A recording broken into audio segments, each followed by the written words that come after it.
Komunikasi publik. Fokus komunikasi yang ditelaah oleh Aristoteles adalah komunikasi retoris, yang kini lebih dikenal dengan sebutan komunikasi publik atau pidato. Menurut Aristoteles, persuasi dapat dicapai oleh siapa Anda, argumen Anda, dan dengan memainkan emosi khalayak. Dengan kata lain, faktor-faktor yang memainkan peran dalam menentukan efek persuasif dalam komunikasi publik meliputi isi pidato, susunannya, dan cara penyampaiannya. Unsur dalam komunikasi publik yang pertama itu sumber atau komunikator adalah pembuat atau pengirim pesan informasi. Sumber ini bisa terjadi dari satu orang ataupun bisa juga dalam kelompok, misalnya dari partai organisasi. Komunikator atau sumber dalam komunikasi publik dapat dilakukan oleh siapapun, dapat pula dilakukan oleh seseorang komunikator publik profesional. Yang kedua yaitu pesan adalah suatu yang disampaikan oleh sumber atau komunikator kepada penerima atau komunikan. Penyampaian pesan dalam komunikasi publik ini berupa ide atau gagasan, bisa informasi, ajakan, dan sebagainya kepada orang banyak sebagai bentuk dari pencerahan atau tindakan sosialisasi. Yang ketiga yaitu media.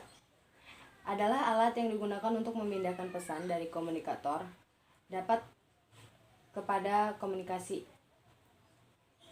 Saran komunikasi publik yaitu segala saluran yang bisa menyampaikan pesan kepada publik melalui media massa, orasi pada rapat umum, aksi demonstrasi, dan blog. Yang keempat, ada penerima atau komunikan.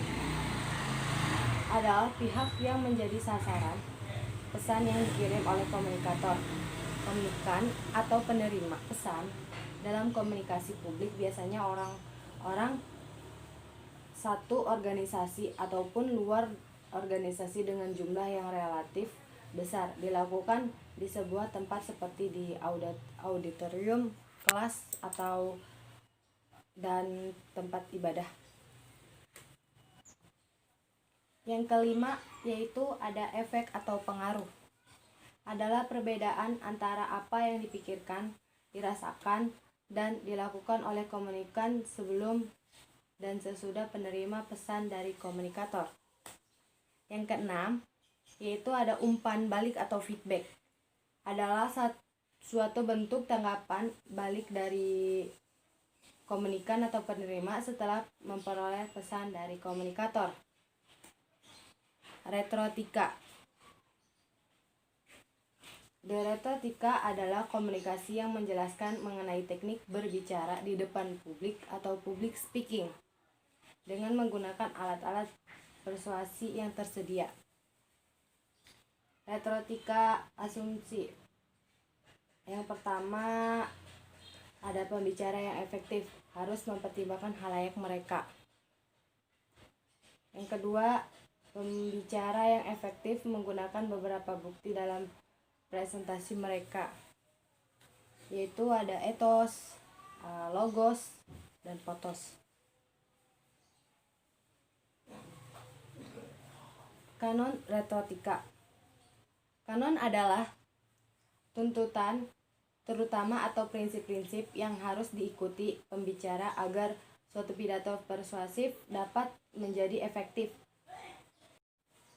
Kanon-kanon tersebut antara lain, yang pertama ada penemuan, invention, pengaturan, gaya. Jenis-jenis retorika. Retorika forensik, yaitu pidato yang berkaitan dengan keadaan yang berbicara, mendorong munculnya rasa bersalah atau tidak bersalah. Yang kedua, retorika epideitik, yaitu wacana yang berhubungan dengan pujian atau tuduhan. yaitu yang ketiga, retorika deliberatif. Retorika yang menentukan tindakan yang harus diambil oleh khalayak.